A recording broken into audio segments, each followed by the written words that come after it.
Hello everyone, मैं SK Singh, medical admission counsellor. NEET PG 2023 का counselling अब लगभग स्टार्ट हो चुका है। ऐसे कंडीशन में डिफरेंट स्टेट ने अपना नोटिफिकेशन है वो रिलीज करते जा रहे हैं, या फिर वो काउंसलिंग शेड्यूल हो, रजिस्ट्रेशन प्रोसेस हो, या फिर प्रोस्पेक्टस हो, या फिर इंफॉर्मेशन ब्राउचर हो। ऐसे कंडीशन में आपको बताऊंगा काउंसलिंग अपडेट स्टेट वाइज देने वाला हूं, कौन कौन सा स्टेट में क्या क्या एक्टिविटी चल रही है।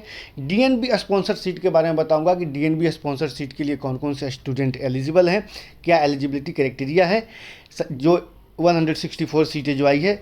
इसके साथ साथ एनबी की तरफ से एक नोटिफिकेशन आई है, उस नोटिफिकेशन को मैं एक बार रीड करूंगा कि वो नोटिफिकेशन जो आई है एनबी डिप्लोमा के बारे में, इसके बारे में। साथ में न्यू फी स्ट्रक्चर जो स्टेट वाइज जो अपडेट की जा रही है, या फिर वो डीम्ड हो या फिर प्राइवेट कॉलेज के बारे में।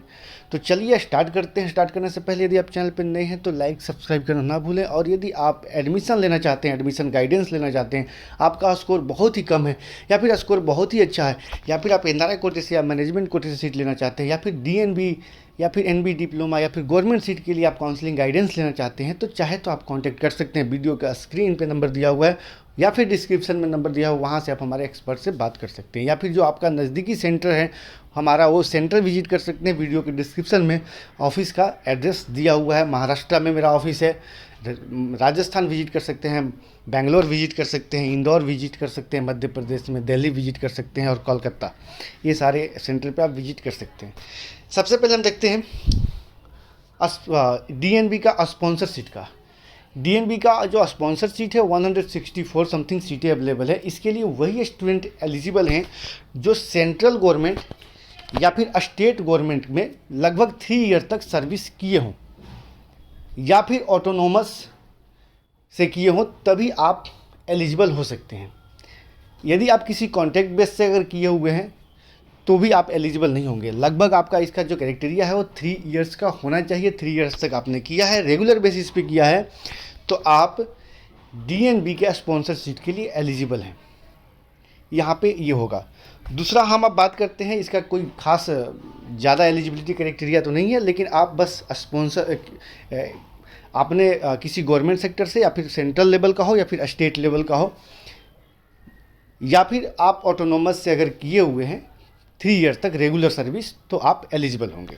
अब बात करते हैं एनबी का जो नोटिस आया था, उस नोटिस के अकॉर्डिंग बताया जा रहा है कि यहाँ पे टोटल जो अगर बात किया जाए एनबी डिप्लोमा का, वो लगभग 8 सीटें थी, 8 ब्रांचेज थी। लेकिन इस बार एक नया ब्रांचेज को ऐड की गई है, इमरजेंसी मेडिसिन। पहले इमरजेंसी मेडिसिन नहीं हुआ करता था। वैसे स्टूडेंट जिन्हें सिर्फ इमरजेंसी मेडिसिन ही चाहिए था और एमडी एमएस में सीटें नहीं मिल पा रही थी गवर्नमेंट की, या फिर प्राइवेट के नहीं मिल पा रहा था, या फिर डीएनबी में नहीं मिल पा रहा, तो ऐसे कंडीशन में आपको एनबी डिप्लोमा का एक ऑप्शन आ चुका है। पहले anaesthesia, family medicine, radio diagnosis, ops gynae, ophthalmology, TB and chest, paediatrics, ENT था। अब एक जो 9th जो ब्रांच आया है वो इमरजेंसी मेडिसिन। तो ये आप लोग के लिए कहीं ना कहीं एक पॉजिटिव रिस्पॉन्स है। साथ में एनबी डिप्लोमा का काफ़ी सीटें इंक्रीज होते जा रही है। ऐसे कंडीशन में जो स्टूडेंट कम स्कोर कर पा रहे हैं, ऑन एवरेज अगर उन्हें कोई भी ब्रांच नहीं मिल पा रहा है गवर्नमेंट कॉलेज में या फिर डीएनबी में, तो आप एनबी डिप्लोमा ट्राई कीजिए और एनबी डिप्लोमा से आप पीजी कर सकते हैं। इसके साथ साथ हम देखते हैं एक बार स्टेट वाइज काउंसलिंग का। स्टेट वाइज काउंसलिंग में अभी आप सभी को पता होगा तमिलनाडु स्टेट ने अपना रजिस्ट्रेशन विंडो है वो ओपन कर दिया है। वैसे स्टूडेंट जो तमिलनाडु से पीजी करना चाहते हैं, तो आप चाहे तो रजिस्ट्रेशन कर सकते हैं। तमिलनाडु एक ओपन स्टेट है। यहाँ पे जो जितने भी प्राइवेट मेडिकल कॉलेज हैं, इन सभी प्राइवेट मेडिकल कॉलेज के लिए इंडिया के किसी भी स्टेट के स्टूडेंट पार्टिसिपेट कर सकते हैं। यहाँ पे लगभग 14 to 15 लाख पर एनम का फीस स्ट्रक्चर है। साथ में कॉलेज में हिडन चार्जेज भी लिया जाता है। तो ऐसे कंडीशन में यदि आप तमिलनाडु से पीजी करना चाहते हैं तो हिडन चार्जेज के बारे में जानना काफ़ी आवश्यक है। पता चला कि आपको सीट अलॉट हो चुका है, और आपको जब सीट को रिपोर्ट करने जाए तो आपको हिडन चार्जेस, एक्स्ट्रा चार्जेस का डिमांड किया जा रहा है। ऐसे जो इसका डेट जो आया है वो 6 जुलाई 2023 से आपका ऑनलाइन एप्लीकेशन फॉर्म स्टार्ट होगा, और लास्ट डेट जो होगा वो 13 जुलाई 2023। इसमें आप एलिजिबिलिटी क्राइटेरिया आप इसको पढ़ सकते हैं, कौन कौन से स्टूडेंट वहाँ पे गवर्नमेंट सीट के लिए एलिजिबल हैं। वैसे प्राइवेट के लिए तो इंडिया के सभी स्टूडेंट एलिजिबल हैं। यहाँ पे कुछ रजिस्ट्रेशन अमाउंट के साथ साथ सिक्योरिटी डिपॉजिट भी लिया जाएगा प्राइवेट मेडिकल कॉलेज के लिए।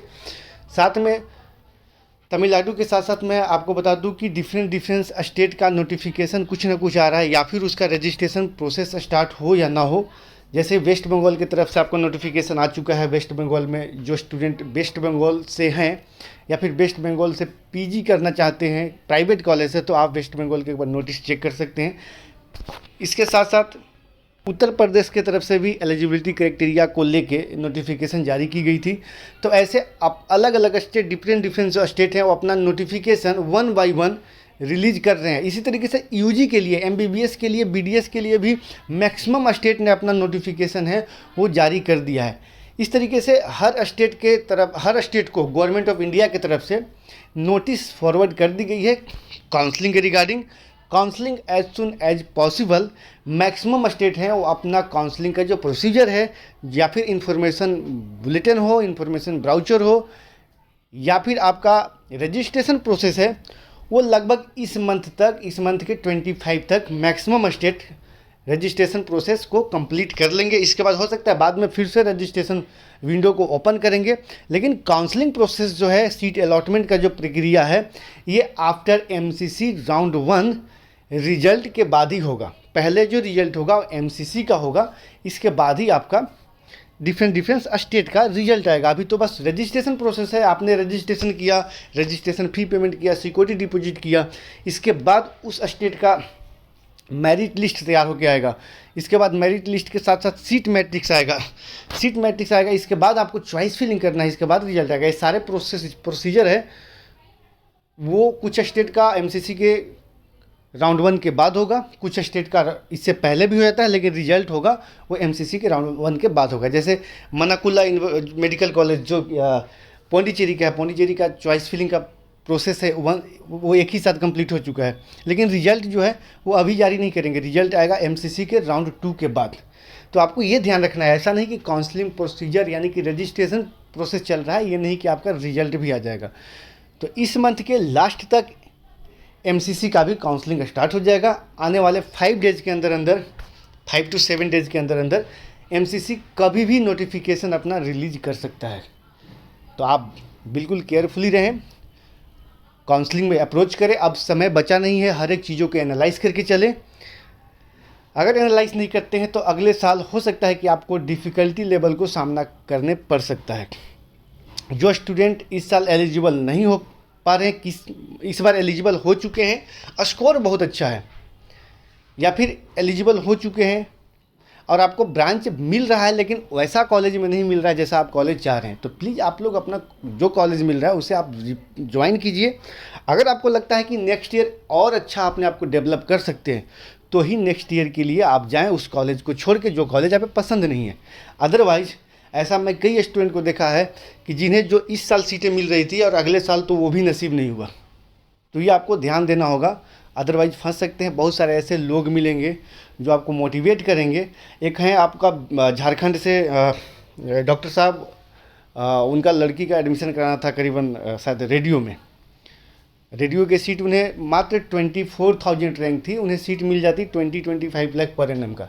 और इतने सारे लोग डरा दिए कि जो राउंड 1 में सीट मिल रहा है रेडियो का वो आप ऑप्ट कर लीजिए, अदरवाइज़ रेडियो की सीट बचती नहीं है, रेडियो की सीट बहुत ही कम होती है। और उन्हें जो 20-25 लाख पर एनम मिलना चाहिए था वो 42 लाख पर एनम में महाराष्ट्र में पीजी की सीट, रेडियो की सीट वो ऑप्ट कर लिए और वो रिपोर्ट भी कर दिए। बाद में तब उन्हें पता चला कि अरे राउंड 2 में भी सीट था, मॉपअप में भी था, उन्हें राउंड 1 में किसी और स्टेट में भी मिल जाता। तो ऐसा किसी को डराने से डराएगा वो अगर वैसे लोग आपको डराते हैं जो इस प्रैक्टिकली लाइफ से गुजर चुके हैं, जो काउंसलिंग प्रोसेस को किए हैं और इसके पिछले साल सीट को ऑप्ट किए हैं थ्रू काउंसलिंग।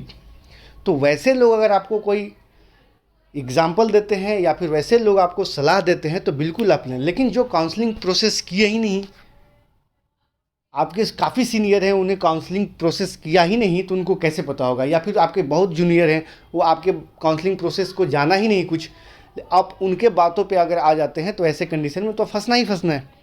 जी हाँ दोस्तों, बाकी आप लोग अभी से अपना जितने भी डॉक्यूमेंटेशन है डिफरेंट डिफरेंट स्टेट में जो आपको रिक्वायरमेंट है डॉक्यूमेंट का, वो सारे डॉक्यूमेंट को आप अभी से कलेक्ट करके रखें।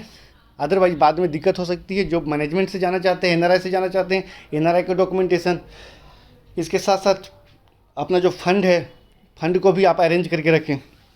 अदरवाइज बाद में काफ़ी नुकसानात हो सकते हैं। जो आपको डिमांडिंग ब्रांच है, जो आपको डिजायर ब्रांच है, उसे भी आप अभी से कंसीडर करके चलें। पता चला कि अभी आपको मेडिसिन चाहिए था, बाद में आपका डिमांड हो गया रेडियो का, या फिर बाद में आपका डिमांड हो गया पीडिया का। कई ऐसे डॉक्टर हैं जिनको अभी भी कॉल आ रहा है, जो आज के 3-4 मंथ पहले हमसे पेड सब्सक्रिप्शन लिए, उनको पहले जो डिमांड था सर्जरी, अब डिमांड मेडिसिन में कन्वर्ट हो चुका है।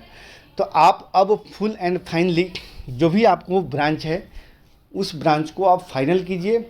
फर्स्ट प्रायोरिटी में क्या है, सेकंड प्रायोरिटी कौन से ब्रांच को रखना है, थर्ड क्या है, ठीक है। जो आपको डिमांडिंग ब्रांच है, जो आपको ब्रांच चाहिए ही नहीं, उसे आप प्रायोरिटी में मत रखें तो ही ज़्यादा है, अच्छा है। जी हाँ दोस्तों, फिलहाल की वीडियो में इतना ही। Thanks for watching.